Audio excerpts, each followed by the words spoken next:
విశ్వ ప్లాన్ని తిప్పికొట్టి తన మెడలో తాళి వేసుకోమన్నది శ్రీవల్లి అని షాక్ ఇచ్చిన అమూల్య. అసలు ఇదంతా ఎలా జరిగిందనేది వీడియోని స్కిప్ చేయకుండా చివరి వరకు చూడండి. ఇల్లు ఇల్లాలు పిల్లలు అప్కమింగ్ ఎపిసోడ్స్లో ఏం జరగబోతుందో ముందుగా తెలుసుకోవాలి అనుకుంటే వీడియోని లైక్ చేసి ఛానల్ని సబ్స్క్రైబ్ చేసుకుని పక్కనే ఉన్న బెల్ సింబల్లో ఆల్ పై క్లిక్ చేయండి. మొత్తం మీరు చూసుకున్నట్లయితే ప్రేమే అమూల్య మెడలో తాళి వేసుకోమన్నదన్న విషయం తెలుసుకున్న వల్లి కాస్త విశ్వకు చెప్పేద్దామని అనుకుంటుంది. కానీ అప్పటికే విశ్వకు అమూల్యకు ప్రేమ రాయబారం నడిపింది వల్లి అన్న విషయం నర్మదకు ఇటు ప్రేమకు తెలిసిపోయిందని, ఇప్పుడు ఈ విషయం కూడా నేనే బయట పెట్టాను అన్న విషయం తెలిస్తే వాళ్ళు ఖచ్చితంగా నన్ను మెడపట్టి బయటకు గెంటేస్తారు అన్న ఉద్దేశంతో విశ్వకు ఒక ప్లాన్ అయితే చెప్తుంది. అమూల్య నోటి వెంటే ఆ నిజాన్ని బయట పెట్టించడానికి ఒక బ్రహ్మాండమైన ప్లాన్ చెప్పేసేసరికి విశ్వ దాన్ని అమలు చేయడం కోసం ఎక్కడైతే ప్రేమ ధీరజ్ హోలీ ఆడుతున్నారో అక్కడికి ఒక అమ్మాయిని తీసుకువెళ్ళి అమ్మాయితో క్లోజ్గా ఉండడం, అంటే వీళ్ళిద్దరి మధ్య ప్రేమ ఎప్పటి నుంచో నడుస్తుంది అని అందరూ నమ్మేటట్టుగా చాలా క్లోజ్గా అయితే ఉంటారు. అది చూసిన ధీరజు విశ్వను కొట్టడం మొదలు పెడతాడు. ఇంకా అక్కడ కొట్టడం మొదలుపెట్టిన ధీరజు పరుగులు పెట్టిస్తాడు. వెనకాలే ధీరజ్ అంటూ పరుగులు పెట్టుకుంటూ ప్రేమ వస్తుంది. ముందు విశ్వ, వెనక ధీరజ్, ఆ వెనక ప్రేమ, మొత్తం ముగ్గురు పరుగులు పెట్టుకుంటూ సరాసరి ఇంటికి వచ్చేస్తారు. ఇంటికి వచ్చేసేసరికి ధీరజ్ అయితే విశ్వను పట్టుకుని చిత్త కొడుతూ ఉంటాడు. ఇంకా ఇంట్లో వాళ్ళు అందరూ కూడా బయటకి వచ్చేస్తారు. ఇంకా ధీరజ్ అయితే చిత్త కొడుతూ ఉంటాడు. అసలు నా చెల్లెలి జీవితాన్ని నాశనం చేద్దామనుకున్నావా? నా చెల్లెల్ని ప్రేమించానన్నావు, పెళ్లి చేసుకున్నావు, ఇప్పుడు బాగానే చూసుకోవడం మానేసి మరొక అమ్మాయి వెంట తిరుగుతావేంట్రా అంటూ మాట్లాడేసరికి, నేను అమ్మాయిని ఎప్పటి నుంచో ప్రేమిస్తున్నాను, నీ చెల్లెల్ని నేను పెళ్లి చేసుకోలేదు అంటూ చెప్పేసేసరికి, ఏం మాట్లాడుతున్నావురా, నిన్ను బ్రతకనివ్వను, నిన్ను ప్రాణాలు తీసేస్తాను అంటూ చిత్త కొట్టడం మొదలు పెడతారు. వదులు, నా మేనల్లును వదులు అంటూ భద్రావతి మాట్లాడేసరికి, నా చెల్లెల జీవితాన్ని నాశనం చేస్తూ ఉంటే ఎందుకు చూస్తూ ఊరుకుంటాను, అస్సలు ఊరుకోనాను. కానీ అసలు ఏమైందిరా ధీరజ్ అని చెప్పనేసరికి, నేను ప్రేమ కలిసి ఒక చోటకి వెళ్ళాం నాన్న, అక్కడ వీడు మరొక అమ్మాయితో చాలా క్లోజ్గా ఉంటున్నాడు, ఆ అమ్మాయిని ఎప్పటి నుంచో ప్రేమిస్తున్నాడట, మరి తనని ఎప్పటి నుంచో ప్రేమిస్తూ ఉంటే ఇటు అమూల్యను ఎందుకు పెళ్లి చేసుకున్నాడు, అమూల్యని ఎందుకు ప్రేమించానని చెప్పాడు, ఏంటిదంతా, వీడిని బ్రతకనివ్వన్నాన్న, చెల్లెలి జీవితాన్ని నాశనం చేస్తూ ఉంటే చూస్తూ ఊరుకుంటానా, వీడి ప్రాణాలు తీసేస్తాను అంటూ ఇంకా మాట్లాడేసరికి, నా ప్రాణాలు ఎందుకు తీస్తావు, నీ చెల్లెలి మెడలో నేను తాళి కట్టలేదు అంటుంటే నువ్వు వినిపించుకోవట్లేదు అనగాని, నువ్వు కట్టకపోతే నా చెల్లెలి మెడలోకి తాళి ఎలా వస్తుందిరా, నా చెల్లెలి మెడలో తాళి కట్టింది నువ్వే, నా చెల్లి అబద్ధం చెప్పదు, మోసం చెయ్యదు అంటూ మాట్లాడేసరికి, ధీరజ్ వదులు ధీరజ్, కొట్టకు ధీరజ్ అనగాని, ఏంటి మీ అన్నయ్యని వెనకేసుకొస్తున్నావా, మీ అన్నయ్యని కొట్టేస్తాను, ప్రాణాలు తీసేస్తాను అని నువ్వు భయపడుతున్నావా అనగానే, లేదు ధీరజ్, వాడు ఏ తప్పు చేయలేదు, ఏంట్రా ఎవరినో ప్రేమించడం ఏంటి, అమూల్యను ప్రేమిస్తున్నాను అని చెప్పావు కదా అనగాని, ఈ రామరాజు మీద పగ తీర్చుకోవడం కోసమే అమూల్యను ప్రేమించినట్టు నటించాను, అంతే తప్ప నేను అమూల్యను ప్రేమించలేదు, అసలు అమూల్యను ప్రేమించవలసిన అవసరం కూడా నాకు లేదు, కానీ దాని మెడలో తాళి నేను కట్టలేదు, అదే తాళి వేసుకుంది, అసలు దానికి అంత ధైర్యం ఎక్కడి నుంచి వచ్చింది, తన మెడలో తనే తాళి వేసుకునే ధైర్యం అమూల్యకు లేదు, తన వెనకుండి దంతా ఎవరో నడిపిస్తున్నారు, కావాలని దంతా చేశారు అంటూ మాట్లాడేసరికి, ఏం మాట్లాడుతున్నావు అని చెప్పాను. కానీ అవును, నిజంగా అమూల్య మెడలో నేను తాళి కట్టలేదు, ఎవరు కట్టమన్నారో, ఎవరు కట్టుకోమంటే కట్టుకుందో అన్ని విషయాలు బయటకు వస్తాయి, చెప్పవే, మీ అన్నయ్యలకి అర్థమయ్యేటట్టు చెప్పు, అసలు ఎవరే నేను తాళి కట్టుకోమని చెప్పింది, నీకు పెళ్ళి నాతో జరగలేదు కదా, ఆ విషయం చెప్పవే, మీ అన్నయ్యలకు అర్థమయ్యేటట్టు అంటూ ఎంతలా చెప్తున్నా కానీ ఏమీ మాట్లాడదు. ఏంటమూల్య, ఏంటిదంతా, అసలు నీ మెడలో వాడు తాళి కట్టలేదని అంత ఖచ్చితంగా చెప్తున్నాడు, నిజంగానే వాడు నీ మెడలో తాళి కట్టలేదా, చెప్పమూల్య అంటూ ఇంకా అందరూ కూడా నిలదీసేసరికి ఇంకా అమూల్య అయితే ఏం మాట్లాడదు. ఎలా ఎందుకు చెప్తుంది, ఎలా చెప్పదు, ఒరే నువ్వు నన్ను కొట్టరా అని చెప్పాను, కానీ నేను నిన్ను కొట్టడం ఏంట్రా, నువ్వు నా చెల్లెలి జీవితాన్ని నాశనం చేస్తే చూస్తూ వదిలేస్తానా, ప్రాణాలు తీయడానికి కూడా వెనకాడను, నా నా చెల్లెల జీవితాన్ని నాశనం చేసిన నిన్ను వదిలిపెట్టనురా. తను ఎంతలా ఏడుస్తుంది. భార్యని ఇంట్లో పెట్టుకుని మరొక అమ్మాయితో నువ్వు తిరుగుతున్నావని తను తట్టుకోలేకపోతుంది, అందుకనే ఏడుస్తుంది అంటూ మాట్లాడేసరికి కాదన్నయ్య కాదు అంటూ గట్టిగా అరుస్తుంది. ఏంటమూల్య ఏంటి, వాడు నీ మెడలో నిజంగా తాళి కట్టలేదా అనగానే లేదన్నయ్య, అసలు వాడు నన్ను పెళ్ళే చేసుకోలేదు, వాడు కావాలనే నన్ను అక్కడికి తీసుకువెళ్ళాడు అనేసరికి ఏం మాట్లాడుతున్నావు అమూల్య అంటూ ఇంకా రామరాజు అడుగుతాడు. అవును నాన్న, విశ్వ నన్ను ప్రేమించినట్టు నటించాడు. అలా విశ్వకు నాకు మధ్య రాయబారం నడిపింది ఎవరనుకుంటున్నావు? వల్లి వదిన నాతో చెప్పడం వల్లే నేను విశ్వను ప్రేమించాల్సిన పరిస్థితి వచ్చింది. విశ్వ అసలు నాకు ఇష్టమే లేదు, విశ్వను ప్రేమించాలన్న ఆలోచన నాకు లేదు. కావాలనే వల్లి వదినే విశ్వను ప్రేమించి పెళ్లి చేసుకుంటే 2 కుటుంబాలు ఒకటవుతాయని నాకు సలహా ఇచ్చింది. వదిన సలహా ఇవ్వడం వల్లే నేను విశ్వను ప్రేమించి పెళ్లి చేసుకోవాలనుకున్నాను. కానీ మీరు ఎప్పుడైతే నా మీద ప్రేమను చూపించారో ఆ ప్రేమను తట్టుకోలేకపోయాను. నా అన్నయ్యలు, నా వదినలు, అమ్మ నాన్న నా మీద ఇంత నమ్మకం పెంచుకున్నారు. అలాంటిది వాళ్ళ ప్రేమను నేను మోసం చేయలేను. నా ప్రేమను త్యాగం చేయడంతో ఏ తప్పు లేదు కాదు అన్న ఉద్దేశంతోనే నేను నా ప్రేమను త్యాగం చేయాలి అన్న ఒకే ఒక్క కారణం చేతే నేను కావాలని విశ్వను మర్చిపోవాలి అనుకున్నాను. కానీ విశ్వ నా మీద కక్షతో, నాన్న మీద పగతో, పంతంతో నన్ను పెళ్లి చేసుకోకుండానే ఒక రోజంతా వాడితో గడిపింది అని నింద నా మీద వెయ్యడానికి పకడ్బందీగా ప్లాన్ చేశాడు. వాడు ప్లాన్ చేసిన ప్లాన్ ప్రకారమే నన్ను వాడు ఆ రోజు రాత్ర బయటికి రమ్మన్నాడు. నేను రాను అని ఎంత చెప్తున్నా వల్లి వదిన వాళ్ళమ్మ ఇద్దరూ కలిసి నాకు మాయ మాటలు చెప్పి నన్ను తీసుకుని బయటికి వచ్చారు. బయటికి వచ్చిన తర్వాత నన్ను ఆ విశ్వగాడికి అప్పగించారు. విశ్వ నా ఒంటి మీద కూడా చేయి వేయలేదు. కానీ ఈరోజు రాత్రంతా నువ్వు నాతో గడిపావు అన్న నిజం అందరి ముందు బయట పెడతాను. అప్పుడు మీ నాన్న ప్రాణం పోతుంది. మీ నాన్న నా మీద కోపం పెంచుకున్నాడు. నేను మీ నాన్న మీద పగ పెంచుకున్నాను. మా కుటుంబం అంతా మీ నాన్న సర్వనాశనం అయిపోవాలని ఎన్నోసార్లు కోరుకున్నాము. ఈసారి గట్టిగా అవకాశం దొరికిందే. కూతురి జీవితం నాశనం అయిపోయింది అని తెలిస్తే ఏ తండ్రి ఒప్పుకోడు, ఖచ్చితంగా మీ నాన్న కూడా ఒప్పుకోడు. అందుకే ప్రాణాలు తీసుకోవడానికి ప్రయత్నిస్తాడు. అది చాలదా మాకు, మీ నాన్న ప్రాణం పోతే చాలు హ్యాపీగా ఉంటాం మేమని. ఇంకా విశ్వం మాట్లాడేసరికి ఇంకా అమూల్యకు కోపం వచ్చిందని, తన ప్రాణాలు తనే తీసుకోవాలి అన్న నిర్ణయానికి అమూల్య వచ్చేసింది అన్న విషయం అందరి ముందు చెప్తుంది. ఆ సమయంలో ప్రేమ వదిన ఫోన్ చేయడం వల్ల వల్లి వదిన నాకు ఆల్రెడీ చెప్పింది, విశ్వ ఏదైనా చేస్తే ఎలా చెయ్యి అని వల్లి వదిన నాకు చెప్పిన ఆలోచన గుర్తొచ్చే కావాలని అప్పుడు నా మెడలో నేనే తాళిని వేసుకున్నాను అంటూ చెప్పేసరికి అచ్చు బాబోయ్ నేనెప్పుడు చెప్పాను ప్రేమ, నేనెప్పుడు చెప్పాను అమూల్య, నిన్ను తాళి వేసుకోమని ఎప్పుడు చెప్పాను అనగానే మా ఇద్దరికి ప్రేమ రాయబారం నడిపింది నువ్వే కదా వదినా, మరి నువ్వే నడిపినప్పుడు మేము ఇద్దరిని పెళ్లి చేసుకోమని నా మెడలో తాళి వేసుకోమని నువ్వే కదా చెప్పావు.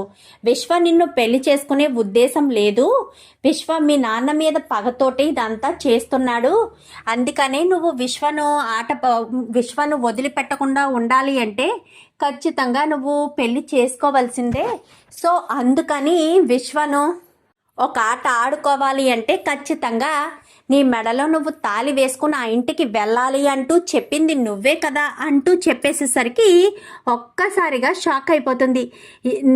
నేనేం కాదు అంటూ మాట్లాడేసరికి నువ్వే వదినా, నువ్వు చెప్పడం వల్లే నేను తాళి వేసుకున్నాను, నువ్వు చెప్పడం వల్లే విశ్వ వాళ్ళ ఇంట్లో అడుగు పెట్టాను, నువ్వు చెప్పడం వల్లే నేను ఇక్కడికి వచ్చాను అంటూ చెప్పేసేసరికి ఒక్కసారిగా వల్లి షాక్ అయిపోతుంది. వీళ్ళిద్దరూ ఒకరి ముఖాలు ఒకరు చూసుకుంటారు. ఇదేంటక్క వల్లి అక్క మీద చెప్తుంది అనగాని అది ఒకందుకు మంచిదే, వల్లి అక్క బాగా ఇరుక్కుంది, లేదంటే మాత్రం పిచ్చి నాటకాలు వేసి అమూల్య జీవితాన్ని నాశనం చేస్తుందా, అమూల్య జీవితాన్ని నాశనం చేసినందుకు గాను బాగా ప్లాన్ చేసింది అంటూ ఇంకా నర్మదా ఇటు ప్రేమ మాట్లాడుకునేసరికి అంటే విశ్వ నీ మెడలో తాళి కట్టలేదా అనగానే, లేదమ్మా, విశ్వ నా మెడలో తాళి కట్టలేదు. విశ్వ నా మెడలో తాళి కట్టలేదన్న విషయం, కట్టడు అన్న విషయం వదినికి తెలిసే వదిన కావాలనే వాళ్ళ నాన్నని విడిపించుకోవడం కోసం నన్ను తీసుకెళ్ళి నా మెడలో తాళిని నన్నే వేసుకోమని చెప్పింది. లేదంటే నాకు అసలు ఆలోచన ఎలా వస్తుంది? వదిన చెప్పకుండా నేను నా మెడలో తాళిని ఎలా వేసుకుంటాను అంటూ మాట్లాడేసరికి, ఇది నిజమే కదా. అచ్చు బాబోయ్ ఇదేంటిది, అమూల్య నన్ను ఇరికించేస్తుంది. నేను ఆ ప్రేమను ఇరికించాలి అని నేను చూస్తుంటే అమూల్య నన్ను ఇరికించేసిందేంటి? అమూల్య చెప్పేది అబద్ధం మావయ్య గారు. అసలు అమూల్యను తన మెడలో తాళి వేసుకోమని చెప్పింది ప్రేమ, నేను కాదు అనగానే, లేదు వదిన చెప్పేది అబద్ధం. అసలు ప్రేమ వదినకి ఈ విషయాలేమీ తెలియదు. వల్లి వదిన చెప్పడం వల్లే నేను చేశాను. అయినా వల్లి వదిన చెప్పింది అని నేనే చెప్తున్నాను కదా. మళ్ళీ నేను కాదు అని వల్లి వదిన ఎలా చెప్పగలుగుతున్నావు? నువ్వే కదా మెడలో తాళి వేసుకోమని చెప్పింది. నువ్వు చెప్తేనే కదా నేను వేసుకున్నాను. మరి అలాంటిది ఇప్పుడు నేను కాదు అంటూ ఎలా మాట్లాడగలుగుతున్నావక్క? వదిన అంటూ మాట్లాడేసరికి ఇంకా ఏం మాట్లాడాలో అర్థం కాక నిలబడిపోతుంది. ఇంకా చందు, అది కాదు బా అని చెప్పాను కానీ చెంప చెల్లు అనిపిస్తాడు. అసలు నీకు నిర్ణయం తీసుకునే హక్కు అధికారం ఎవరిచ్చారు? వీళ్ళిద్దరికీ మధ్య ప్రేమ రాయబారం నడపవలసిన అవసరం నీకే ఉంది. నువ్వెందుకు ఇలాంటి పిచ్చి పని చేశావు? ఇలాంటి పిచ్చి పని చేసి ఎందుకు ఇదంతా చేశావు, ప్లాన్ చేశావు అంటూ మాట్లాడేసరికి, అది కాదు బా, నేనేమీ చేయలేదు, నాకేం తెలియదు బా, నిజంగా నేను ఏమీ చేయలేదు అంటూ ఎంత చెప్తున్నా వినిపించుకోకుండా ఇంకా అందరూ కూడా వల్లీనే తిట్టడం మొదలు పెడతారు.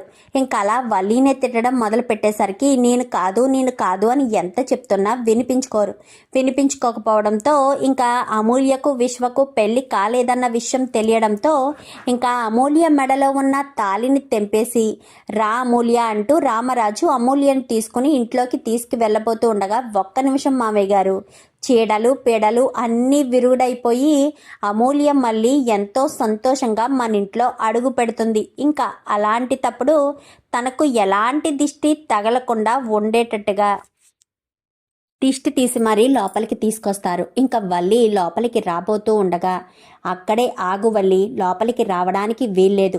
నా కూతురు గురించి నేను ఎన్నో ఆలోచనలు చేశాను. కానీ నా కూతురు మనసును మార్చి ఆ విశ్వను ప్రేమించమని చెప్పి విశ్వ నీ మెడలో తాళి కట్టకపోతే నువ్వే తాళిని మెడలో వేసుకోమని చెప్పి ఇంత రాయబారం, ఇంత దారుణం చేస్తావని కలలో కూడా అనుకోలేదు.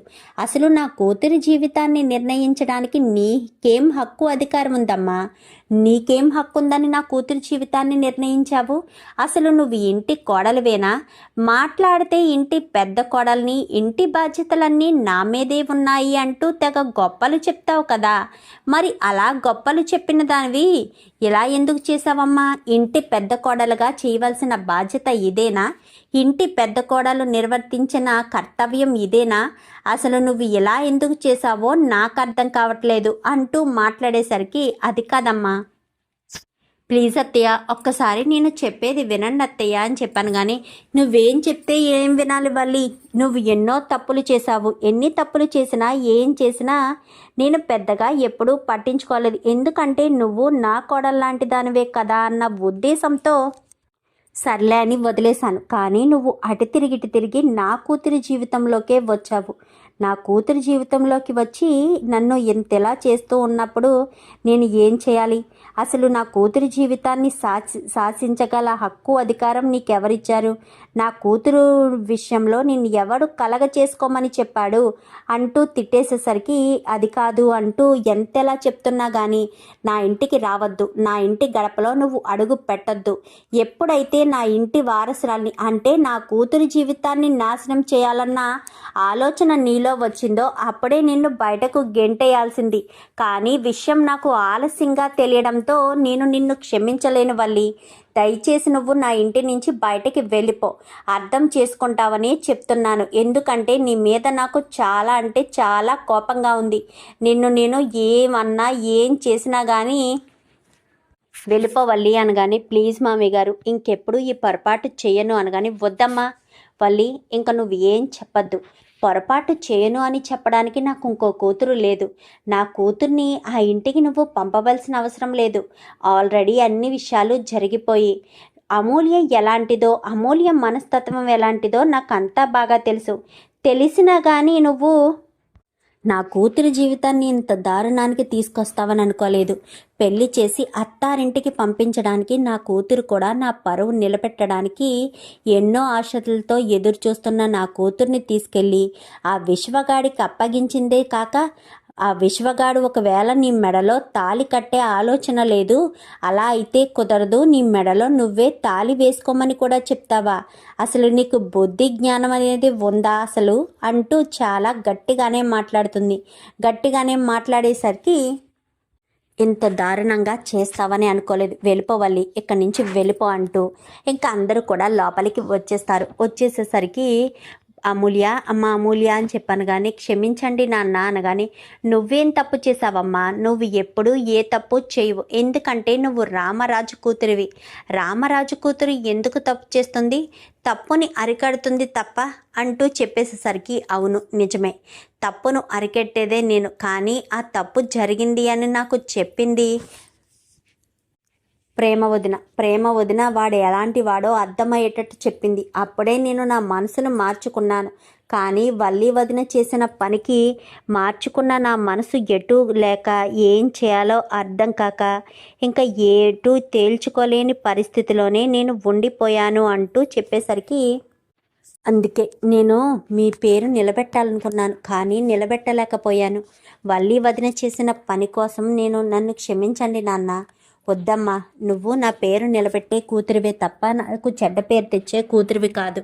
నువ్వు నన్ను క్షమాపణ అడగడం ఏంటమ్మా అమూల్య? ఎప్పటికీ నా కూతురు ఏ తప్పు చేయదు, నాకు ఆ నమ్మకం ఉంది.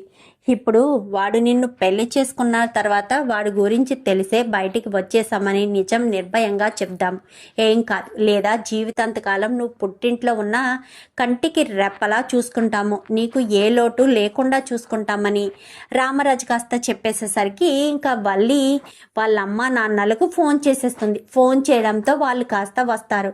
వచ్చి తలుపు కొట్టేసరికి ఇంకా ముగ్గురు కూడా బయట నిలబడడంతో, ఏమైంది అన్నయ్య గారు? నా కూతురు ఏం తప్పు చేసిందని ఇంట్లోంచి బయటకు గెంటేశారు? ఏం తప్పు చేసిందా? చాలా పెద్ద తప్పే చేసింది. నా కూతురు విషయంలో నీ కూతురు చాలా కుట్రలు చేసింది. ఉంగరాల విషయంలో ఏంటి, ప్రతి ఒక్క విషయంలో, ప్రతి ఒక్క దాంట్లో కూడా నా కూతుర్ని మోసం చేస్తూ చివరికి తనని తీసుకెళ్ళి వాళ్ళకి అప్పగించింది కూడా మీ కూతురే. తనతో పాటు మీరు ఉన్నారంట కదా, మీరే తీసుకువెళ్ళి నా కూతుర్ని వాడికి అప్పగించి వచ్చారంట కదా. అసలు మీకు బుద్ధి జ్ఞానం ఉందా? మీ పిల్ల లాంటిది కదా నా కూతురు. నీకు ఒక ఆడబిడ్డ ఉంది, మరొక ఆడబిడ్డ పెళ్లికి ఎదిగిన పిల్లుంది. వీళ్ళిద్దరు లాంటిది కదా నా కూతురు. నా కూతురు జీవితాన్ని తీసుకెళ్ళి ఆ విశ్వగాడి చేతిలో పెట్టారా? అసలు ఏం ఆశించి ఇదంతా చేశారు? ఏ ఉద్దేశంతో ఇదంతా చేశారు? ఏమీ ఆశించకుండా చేశాను అని మాత్రం చెప్పకండి. ఎందుకంటే ఏమీ ఆశించకుండా ఈ రోజుల్లో ఏ చిన్న పని చేయరు. అలాంటిది మీరు చేశాను అంటే నేను అస్సలు ఒప్పుకోను. ఏదో తప్పు జరుగుతుంది, ఎక్కడో తప్పు జరుగుతుంది. మీరు ఎవరినో మోసం చేస్తున్నారు అనుకుని మిమ్మల్ని మీరు మోసం చేసుకుంటున్నారు. అసలు ఏం జరిగిందో చెప్పండి. అసలు ఏం జరిగిందో మీకు చెప్పే అవకాశం కూడా లేదు. దయచేసి ఇక్కడి నుంచి వెళ్ళిపోండి అనగానే, ప్లీజ్ అన్నయ్య గారు నేను చెప్పేది వినండి అంటూ ఎంత చెప్తున్నా కానీ రామరాజు వినిపించుకోకుండానే వాళ్ళని వెళ్ళిపోమని చెప్తాడు. వెళ్ళిపోమని చెప్పేసరికి, అది కాదు అన్నయ్య గారు అనగానే, వెళ్ళిపోమ్మా, నా కూతురు జీవితాన్ని నాశనం చేసిన ఆడది నా ఇంట్లో ఉండడానికి వీల్లేదు. నేను ఎవ్వరొచ్చినా ఇదే మాట చెప్తాను. నా కూతురు భవిష్యత్తుని చిరిమేసిన దీన్ని మాత్రం ఎట్టి పరిస్థితుల్లో వదలకూడదు అనే చెప్తాను అంటూ నా కూతురు చేసింది మొదటి తప్పుగా క్షమించండి అనేసరికి ఇంకా నర్మదా ప్రేమ ముందుకొస్తారు. ఏంటి, మీ కూతురు మొదటి తప్పు చేసిందా? ఎన్ని తప్పులు చేశారో మీకేమైనా తెలుసా? మావయ్య గారు, ఇన్ని రోజులు మీ దగ్గర మేము చాలా విషయాలు దాచాము. మొదటి నుంచి వీళ్ళు కోటేశ్వర్లు అని కదా చందుబాబు గారికి ఇచ్చి పెళ్లి చేశారు. అదంతా అబద్ధం. అసలు వీళ్ళ కాస్తు అంతస్తు ఏమీ లేదు. వీళ్ళు కటిక పేదవాళ్ళు. ఆ విషయాన్ని దాచిపెట్టారు. సైకిల్ మీద ఇడ్లీలు అమ్ముకుంటూ వీళ్ళ పొట్టని నింపుకుంటున్నారు. అదే వీళ్ళ వృత్తి. అయినా సరే వీళ్ళు మాత్రం ఎక్కడా ద్రోహాలు దోపిడీలు చేయకుండా ఉండలేదు. వీళ్ళు ఏదైనా సరే సాధించడానికి వెనక ముందు ఆలోచించరు. మసిపూసి మారేడుకాయ చేయడంలో వీళ్ళమ్మ ఎక్స్పర్ట్ అంటూ చెప్పి ఇంకా పెళ్లిలో కూడా అలాగే మ్యాపింగ్ చేశారు. నగల దగ్గర నుంచి బంగారం దగ్గర నుంచి ప్రతి ఒక్కటి కూడా ప్రతి ఒక్క తప్పు చేస్తూనే ఉన్నారు. మామయ్య గారు ఆ రోజు నగలు పోయాయి, ప్రేమ నగలు అంటే తిరుపతి బాబాయ్ తీసుకొచ్చి ఇచ్చాడు కదా. ఆ రోజు నగలు దొబ్బేసింది తిరుపతి బాబాయ్ కాదు, ఈ వల్లి వాళ్ళే ఇదంతా చేశారు. ఎందుకంటే తిరుపతి బాబాయ్ ఏ తప్పు చేయలేదు కాబట్టి. ఆ తర్వాత ఎన్నో తప్పులు, ఎన్నో మోసాలు, ఎన్నో కుట్రలు చేసింది వీళ్ళే కాబట్టి మామయ్య గారు. ఒక్కటే కాదు, చాలా కుట్రలు చేశారు, చాలా కుతంత్రాలే చేశారు, ఎన్ని మోసాలు చేశారో. ఇప్పుడు రైస్ మిల్లును కూడా వాళ్ళు సొంతం చేసుకోవడానికే మళ్ళీ రైస్ మిల్లో కడుగు పెట్టారు. వీళ్ళు కావాలని మోసాలు చేసి అమూల్య విశ్వాల మధ్య ప్రేమ రాయబారం నడిపి అమూల్య పెళ్లి చేసేటట్టుగా చేసింది. ఇలాంటి వల్లిని మాత్రం ఎట్టి పరిస్థితుల్లో క్షమించొద్దు మామయ్య గారు. ఇన్ని రోజులు చందుబావ గారి గురించి ఆలోచించి మేము ఈ నిజం చెప్పలేదు. లేదంటే మాకు ఈ నిజం తెలిసి చాలా రోజులైంది. అప్పుడే మేము మందలించాము, జాగ్రత్తగా ఉండక్క, లేదంటే చాలా పెద్ద ప్రాబ్లంలు ఇరుక్కుంటావు అని. అయినా నా మాట విన్నది కాదు. ఇప్పుడు చూడు ఎంత పెద్ద ప్రాబ్లంలో ఇరుక్కుందో. మేము ఇవన్నీ కూడా చెప్పాలని అనుకోలేదు. ఇదంతా కూడా పెళ్లి కోసం చేసిన చిన్న చిన్న తప్పులు. దీన్ని పెద్దగా మేము పట్టించుకునే లేదు. కానీ ఎప్పుడైతే వల్లి అక్క ఇంత పెద్ద తప్పు చేసిందో, ఇంత దారుణంగా చేసిందో అది తెలిసిన తర్వాత ఎట్టి పరిస్థితుల్లోనూ మేము వదిలిపెట్టకూడదన్న ఒకే ఒక్క కారణం చేతే ఈ రకంగా చేశాము అంటూ మొత్తం విషయం అంతా కూడా రామరాజు ముందు బయట పెట్టేసరికి రామరాజు ఒక్కసారిగా ఇంకా ఒక్క నిమిషం కూడా ఇంట్లో ఉండొద్దు. ఇన్ని మోసాలు చేసి, ఇన్ని కుట్రలు చేసి నా ఇంట్లో ఎలా ఉండగలుగుతావు? నా ఇంటి కోడలుగా ఉండడానికి పని చేయవు. నా కూతురి జీవితాన్ని నాశనం చేసిన నిన్ను ఎట్టి పరిస్థితుల్లోనూ వదిలిపెట్టను అంటూ రామరాజు కాస్త చాలా సీరియస్గానే వార్నింగ్ ఇస్తాడు. అది కాదు మామయ్య గారండి అని చెప్పనేసరికి నువ్వు ఏం చెప్పినా నేను వినే పరిస్థితిలో లేను వల్లి. నువ్వు దయచేసి నాకేమీ చెప్పకుండా ఉండడమే మంచిది. అదే నీకు మంచిది. దయచేసి ఇంటి నుంచి వెళ్ళిపో. నీకు చందుకు విడాకులు కూడా పంపించేస్తాము. ఇలాంటిది నా ఇంటి కోడలుగా ఉంటే ప్రతి క్షణం నా ఇంట్లో ఏదో సమస్య వస్తూనే ఉంటుంది. సమస్యలు లేకుండా అయితే ఉండవు. అందుకోసమనే నేను వల్లి విషయంలో ఈ నిర్ణయం తీసుకుంటాను అని చెప్పి ఇంకా వల్లిని అక్కడి నుంచి వెళ్ళిపోమంటూ ఉండగానే చందుని ఒక్క మాట పెద్దోడా అని చెప్పాను. కానీ ఏంటి నాన్న, వల్లిని ఇంట్లోంచి పంపించేయడం నీకు ఇష్టమేనా అనగానే నీ మాటే నా మాట నాన్న. ఎప్పుడైనా మీ నిర్ణయానికి నేను అడ్డు చెప్పానా? నా జీవితం ఎలా బాగుంటుందని మీకు అనిపిస్తే అలా చేయండి. నేను ఏ